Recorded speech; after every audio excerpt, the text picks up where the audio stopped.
मैं होली की शुभकामना देते हुए हूँ। काफ़ी दिनों से जो है लगभग हम 10-15 दिन में यहाँ पर आ जाते हैं और हमारा यही प्रयास रहता है कि जितने भी हमारा हो गया। मैं तो यही कहना चाहूँगी कि जो धरना करा जा रहा है उसको थोड़ा सा और व्यवस्थित और रही बात ये कि एक छोटी सी 11 किलोमीटर की लंबाई में ही क्या वाइल्ड लाइफ इतना ज़्यादा है। कॉरिडोर बनाने की बात कर रहे हैं तो कहाँ नहीं बने हैं कॉरिडोर्स। अगर सरकार इच्छुक है इस क्षेत्र में। हेलो दगड़ियों, गुड मॉर्निंग, नमस्कार कंचो आप लोग स्वागत है आप पिस्टवेजी ब्लॉग में। और दगड़ियों और आज हम फिर से पहुंच गए हूँ चिल्लर खाल में और एक चैनल से धरना पर्सन जिनकी दिखने वाला और काफ़ी मात्रा में लोग आना चाहिए और अभी भी आया चाहिए। तो आज हम भी पहुँच गए चिल्लर खाल में और धरना पर्सन चार 180 दिन। तो वीडियो में बने रहे। नमस्कार। कैसे मैम, ठीक हो? स्वास्थ्य ठीक है हाँ आपका? जी बिल्कुल। तो क्या कहना चाहोगे मैम, आज 180 दिन हो गए, कुछ क्या कहना चाहोगे आप? मैं तो यही कहना चाहूँगी कि जो धरना करा जा रहा है उसको थोड़ा सा और व्यवस्थित करें कि हमारी आवाज़ पहुँच क्यों नहीं पा रही है हमारे मंत्रालय में या हमारे सरकार के पास में। और रही बात ये कि एक छोटी सी 11 किलोमीटर की लंबाई में ही क्या वाइल्ड लाइफ इतना ज़्यादा है। कॉरिडोर बनाने की बात कर रहे हैं तो कहाँ नहीं बने हैं कॉरिडोर्स। अगर सरकार इच्छुक है इस क्षेत्र में बनाने के लिए कॉरिडोर को, तो मेरा मानना ये है कि सबसे पहले तो सर्वे करा लेना वाइल्ड लाइफ वालों से। वाइल्ड लाइफ वालों के पास में हो सकता है कोई रीसेंट डाटा भी होगा जिसमें वो बताएंगे कि क्षेत्र में कितना वन्य जीव प्रभावित होगा और क्या वास्तव में प्रभावित हो रहा है कि नहीं। अनेकों बार जब हम इस मार्ग को यूज़ करते हैं और लोगों ने यूज़ किया है तो यहाँ पर तो कोई ऐसी वाइल्ड लाइफ दिखाई नहीं देती है मार्ग पे। तो क्यों ना मार्ग बनाने के लिए सबसे पहले 2 तरह का डेटा एकत्रित करें कि फॉरेस्ट वाले जो जंगलात वाले यहाँ से वाहन निकल रहे हैं, चाहे वो ऑफिशियल हो पर्ची काटे हुए, चाहे अनऑफिशियल हो, चाहे 2 व्हीलर्स हो, उनका भी तो डेटा एकत्रित करिए।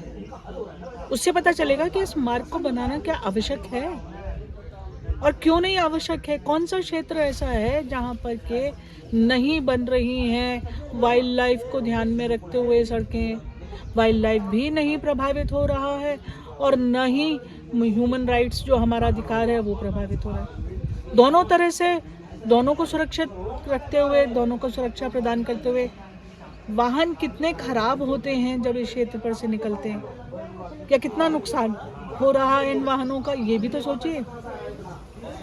कितना फ्यूल वेस्ट हो रहा है, वाहन किस स्पीड से निकल रहे हैं यहाँ से। तो क्या ये हमारे रिजर्व्स और हमारे रिसोर्सेज के ऊपर प्रभाव नहीं पड़ रहा। एक तरफ तो आप बात करते हैं कि हम रिजर्व्स को बचाएं, रिसोर्सेज को बचाएं, वाइल्ड लाइफ को बचाएं, ऑफ कोर्स बचाएं, तो क्या दूसरी तरफ ह्यूमन राइट्स की बातों को ध्यान में रखते हुए कितना फ्यूल वेस्ट हो रहा है, कितना समय वेस्ट हो रहा है वाहनों को चलने में, उसका भी तो सोचें। तो मेरा तो मानना ये है कि प्रैक्टिकली क्यों नहीं सरकार सोचती है, क्यों वो खाली एक पेपर वर्क पे ऊपर जा रहे हैं, क्यों वो बातों को बार बार रिपीट कर रहे हैं, पुरानी बातों को लेकर चल रहे हैं। पुराने समय में क्या इतने वाहन चलते थे जो आज चल रहे हैं? क्या इस सड़क का इतना महत्व था उस समय पर? मेरे ख्याल से वो तो सोशल पॉइंट ऑफ व्यू से था। कमर्शियल पॉइंट ऑफ व्यू से आपने पहले ही मना कर दिया कि कमर्शियल वाहन नहीं चलेंगे। क्यों नहीं चलेंगे?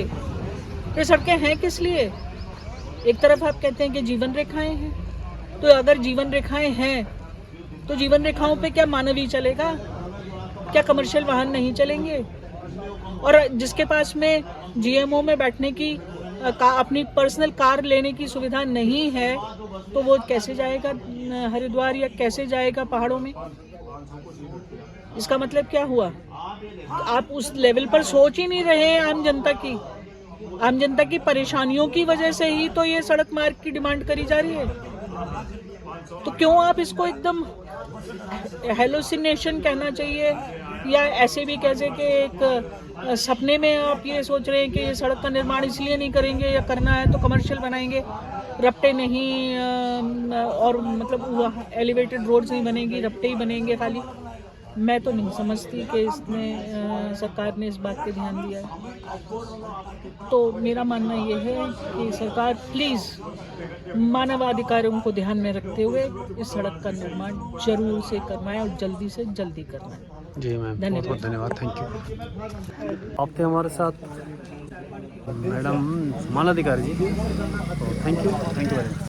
हेलो दगड़ियों, गुड मॉर्निंग, नमस्कार, कंचो आप लोग स्वागत है आप पिस्ट वेजी ब्लॉग में। और दगड़ा और आज हम फिर से पहुंच गए हूँ चिल्लर खाल में। और एक चैनल से 10% जनकी दिखने वाला आप और काफ़ी मात्रा में लोग आना चाहिए और अभी भी आया चाहिए। तो आज हम भी पहुंच गए चिल्लर खाल में और 10% 180 दिन। तो वीडियो में बने रहे। कैसे मैम, ठीक हो? स्वास्थ्य ठीक है आपका? हाँ जी, बिल्कुल। तो क्या कहना चाहोगे मैम, आज 180 दिन हो गए, कुछ क्या कहना चाहोगे आप? मैं तो यही कहना चाहूँगी कि जो धरना करा जा रहा है उसको थोड़ा सा और व्यवस्थित करें कि हमारी आवाज़ पहुँच क्यों नहीं पा रही है हमारे मंत्रालय में या हमारे सरकार के पास में। और रही बात ये कि एक छोटी सी 11 किलोमीटर की लंबाई में ही क्या वाइल्ड लाइफ इतना ज़्यादा है?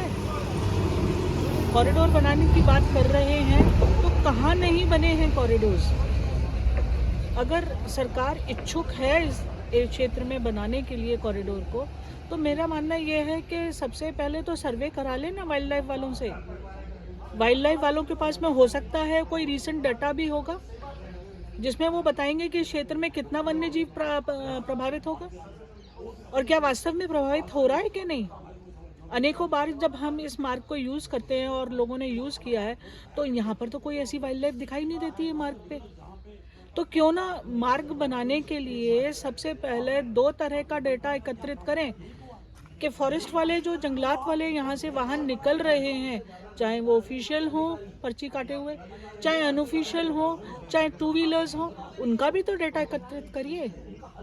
उससे पता चलेगा कि इस मार्ग को बनाना क्या आवश्यक है और क्यों नहीं आवश्यक है। कौन सा क्षेत्र ऐसा है जहाँ पर के नहीं बन रही हैं वाइल्ड लाइफ को ध्यान में रखते हुए सड़कें, वाइल्ड लाइफ भी नहीं प्रभावित हो रहा है और न ही ह्यूमन राइट्स जो हमारा अधिकार है वो प्रभावित हो रहा है। दोनों तरह से दोनों को सुरक्षित रखते हुए, दोनों को सुरक्षा प्रदान करते हुए वाहन कितने खराब होते हैं जब इस क्षेत्र पर से निकलते हैं, क्या कितना नुकसान हो रहा है इन वाहनों का, ये भी तो सोचिए। कितना फ्यूल वेस्ट हो रहा है, वाहन किस स्पीड से निकल रहे हैं यहाँ से। तो क्या ये हमारे रिजर्व्स और हमारे रिसोर्सेज के ऊपर प्रभाव नहीं पड़ रहा? एक तरफ तो आप बात करते हैं कि हम रिजर्व्स को बचाएं, रिसोर्सेज को बचाएं, वाइल्ड लाइफ को बचाएं, ऑफ कोर्स बचाएं। तो क्या दूसरी तरफ ह्यूमन राइट्स की बातों को ध्यान में रखते हुए कितना फ्यूल वेस्ट हो रहा है, कितना समय वेस्ट हो रहा है वाहनों को चलने में, उसका भी तो सोचें। तो मेरा तो मानना ये है कि प्रैक्टिकली क्यों नहीं सरकार सोचती है, क्यों वो खाली एक पेपर वर्क पे ऊपर जा रहे हैं, क्यों वो बातों को बार बार रिपीट कर रहे हैं, पुरानी बातों को लेकर चल रहे हैं। पुराने समय में क्या इतने वाहन चलते थे जो आज चल रहे हैं? क्या इस सड़क का इतना महत्व था उस समय पर? मेरे ख्याल से वो तो सोशल पॉइंट ऑफ व्यू से था। कमर्शियल पॉइंट ऑफ व्यू से आपने पहले ही मना कर दिया कि कमर्शियल वाहन नहीं चलेंगे। क्यों नहीं चलेंगे? ये सड़कें हैं किस लिए? एक तरफ आप कहते हैं कि जीवन रेखाएं हैं, तो अगर जीवन रेखाएं हैं तो जीवन रेखाओं पे क्या मानवीय चलेगा? क्या कमर्शियल वाहन नहीं चलेंगे? और जिसके पास में जीएमओ में बैठने की अपनी पर्सनल कार लेने की सुविधा नहीं है तो वो कैसे जाएगा हरिद्वार या कैसे जाएगा पहाड़ों में? इसका मतलब क्या हुआ? आप उस लेवल पर सोच ही नहीं रहे हैं आम जनता की परेशानियों की वजह से ही तो ये सड़क मार्ग की डिमांड करी जा रही है। तो क्यों आप इसको एकदम हेलुसिनेशन कहना चाहिए या ऐसे भी कैसे कि एक सपने में आप ये सोच रहे हैं कि ये सड़क का निर्माण इसलिए नहीं करेंगे या करना है तो कमर्शियल बनाएंगे, रपटे नहीं और मतलब एलिवेटेड रोड्स नहीं बनेंगी, रपटे ही बनेंगे खाली। मैं तो नहीं समझती कि इसमें सरकार ने इस बात पे ध्यान दिया है। तो मेरा मानना ये है कि सरकार प्लीज़ मानवाधिकारों को ध्यान में रखते हुए इस सड़क का निर्माण जरूर से करवाएं और जल्दी से जल्दी करवाएं। जी मैम, बहुत बहुत धन्यवाद, थैंक यू। नमस्कार सर। स्वागत है सर आपका। आज धरना स्थल पर आप भी पहुंचे, आप अपनी उपस्थिति दर्ज कराई, क्या कहना चाहोगे? 180 दिन हो गए जी। मैं होली की शुभकामना देते हुए समस्त चिल्लरखाल लालढांग क्षेत्र के जो समस्त आंदोलनकारी हैं सबको शुभकामनाएं देते हुए उनका हार्दिक अभिनंदन करता हूं। तो मैं तो ये कहने चाहता हूं, काफ़ी दिनों से जो है लगभग हम 10-15 दिन में यहाँ पर आ जाते हैं और हमारा यही प्रयास रहता है कि जितने भी हमारे कोरदार के संगठन हैं, चाहे सामाजिक संगठन हो और चाहे किसी भी प्रकार के दल से, राजनीतिक दल से जुड़े हुए हों या किसी धर्म के या किसी संप्रदाय से जुड़े हैं, तो मैं ये कह रहा हूँ कि जो रोड है ये सबके हित के लिए है। मेरी ये कोरदार की जनता से बहुत ही जो है विनम्र निवेदन है हाथ जोड़ करके कि कृपया आप ज़रूर यहाँ पर आएँ और अपनी हाज़िरी दें। आज 180 दिन पूरे होने के बावजूद भी हम लोग यहाँ पर डटे हुए हैं और जो ये संघर्ष समिति है इनका मैं बहुत बहुत धन्यवाद देता हूँ। जिनमें थापा जी हैं, हमारे DS रावत जी हैं, हमारे सोम साहब जी हैं, मदन सिंह जी हैं और बिष्ट जी हैं, हमारे भाई आपका सुना रविंद्र सिंह जी हैं और तमाम लोग जो हैं यहाँ पर हैं। हमारी पुष्पा जी हैं, मैं बहन नहीं कहूँगा उनको। तो ये सब जो है यहाँ पर इसलिए हैं कि भाई ये जो है रोड बने। तो साथियों, मैं आपको ये कहना चाहता हूँ कि अगर आप सब लोग एक बार भी यहाँ पर अपनी उपस्थिति दें और एक ऐसा कार्यक्रम बनाया जाए ताकि समस्त कोरदार की जनता आकर के यहाँ पर धरना प्रदर्शन करे और जितने भी हमारे राजनेता हैं, जितने भी हमारे मंत्री संतरी हैं और हमारे जो है यहाँ की विधानसभा की जो हमारी मेंबर है रितु खंडूर जी, इनको ये एहसास हो कि जनता जो है इसका कोई समाधान नहीं है। मेरा सभी साथियों से, कोरदार वासियों से दोबारा पुनः अनुरोध है कि कृपया आप जरूर आएँ, यहाँ पर एक बार जरूर इकट्ठा हों और संघर्ष समिति भी मेरा ये निवेदन है कि आप विभिन्न संगठनों के पास जा कर के उनसे निवेदन करें और एक दिन एक बहुत बड़ी आम सभा यहाँ पर हो। हमें भी जो कार्यभार समझा जाएगा और हम लायक भी जो सेवा होगी हम करेंगे। अंत में मैंने पहले भी एक गीत सुनाया था कि मैं अपने गांव में था और मैंने कहा था कि बुलाओ समझ जाओ अपने जितने भी हमारे सेंट्रल के और अपने स्टेट के जितने भी अधिकारी हैं, नेता हैं, कि मेरी बात मान जाओ। मैं घर बटन भाई ये जो ये सूचना देना चाहूँ और तुमको शेष बनो छो ये चिल्लरखाल रोड बना दो, लेकिन आपने फिर भी कोई संज्ञान नहीं लिया। अंत में मैंने अपने खुद हस्तलिपि से लिखित कर थोड़े कि धरना प्रदर्शन कर रहे हैं हम, तूफानों से लड़ना जानते हैं हम। धरना प्रदर्शन कर रहे हैं हम, तूफानों से लड़ना जानते हैं हम। अभी भी वक्त है, संभल जाओ ऐ हुक्मरानों, न कभी थके रहे न कभी थकेंगे हम। ये हमारा निर्णय है आपके लिए कि हमें जितने दिन भी यहाँ पे रहना पड़ेंगे हम थकेंगे नहीं रुकेंगे। ये हमारी आपको चेतावनी है। तमाशा क्या देखते हो, गिर गिर के संभलेंगे हम। तमाशा क्या देखते हो, गिर गिर के संभलेंगे हम। अभी चेतावनी दे रहे हैं, बाद में देखना क्या क्या कर सकते हैं हम। अभी चेतावनी दे रहे हैं, बाद में देखना क्या क्या कर सकते हैं हम। कोरदार से तो क्या उत्तराखंड से उखाड़ फेंक सकते हैं हम। आप ये मत समझना कि यहाँ से हम लोग इतना बड़ा आंदोलन करेंगे कि उत्तराखंड क्या जो आसपास के भी जो तुम्हारे हरियाणा और जो यूपी की सरकारें हैं उनको भी हम मिलाने की मान्यता रखते हैं। ऐसा न समझना कि तुम नहीं हो हमारे साथ। मैं अपनी सरकार को चेतावनी दे रहा हूँ इस शेर के माध्यम से कि तुम्हें मैं सोचना है कि चिल्लरखाल में बैठ करके 8-10 आदमी इस प्रकार की बातें कर रहे हैं और आपको चेतावनी दे रहे हैं। ये हो न सके, ये नासूर आपके लिए बन जाए और आपको एक सीख मिल जाए। ऐसा ना हो कि तुम नहीं हो हमारे साथ। हमारा वजूद है, हमारा संघर्ष है, हमारी मात्र शक्ति है। वह कोरदार की महान जनता भी तो हमारे साथ है।